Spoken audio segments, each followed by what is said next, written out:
quel que soit le niveau de son développement historique, a des besoins.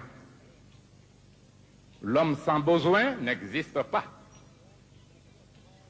Car le bonheur est une conception de capacité de satisfaction des besoins,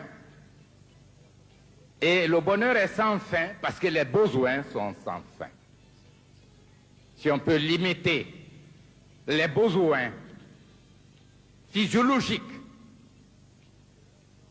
mais les besoins culturels sont sans fin, l'esprit inventera toujours une nouvelle forme de l'éthique et poussera l'homme à sa réalisation. Nous sommes venus donc exprimer cette volonté sincère de coopération durable avec la France, avec son gouvernement, avec tous les milieux. Mais nous ne venons pas tendre la main. Nous ne quémanderons jamais. Nous nous comporterons toujours en homme responsable, en peuple responsable et digne. Nous disons la dignité, c'est l'harmonie entre le dire et le faire. Nous tâcherons de rester dignes.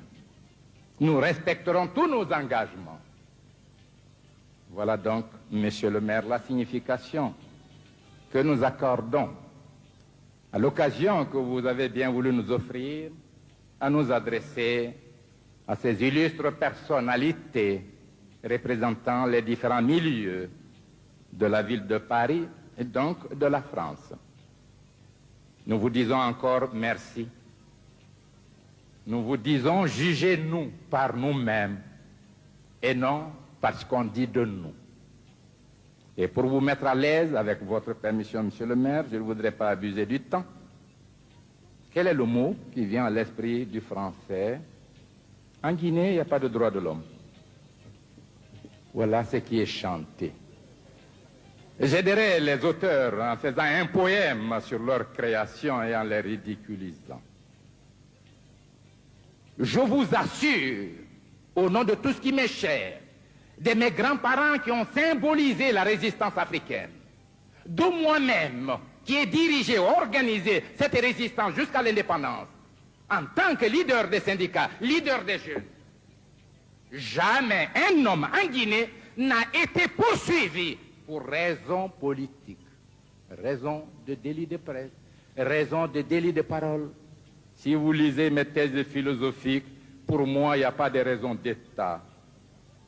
Et nous sommes le seul pays à avoir perçu la fusion nécessaire entre l'État, le parti et le peuple en créant une phase historique, celle du parti État. Mais qu'à lire les thèses philosophiques justifiant cette entité. Aucun individu en Guinée ne peut exercer une parcelle de l'autorité du pays, de la souveraineté nationale, sans avoir été élu par le peuple.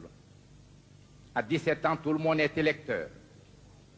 Aucune loi ne peut être votée par le Parlement guinéen sans avoir été soumise sous forme de projet à tous les villages, à tous les quartiers, pour que le peuple le discute, en détermine d'abord la moralité, en laissant au Parlement le soin de donner la forme régulière à la loi. Aucun peuple ne le fait.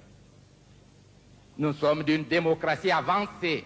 Et ce n'est pas par orgueil quand je dis que notre système démocratique est en avance. Je voudrais que les plus sceptiques viennent en Guinée.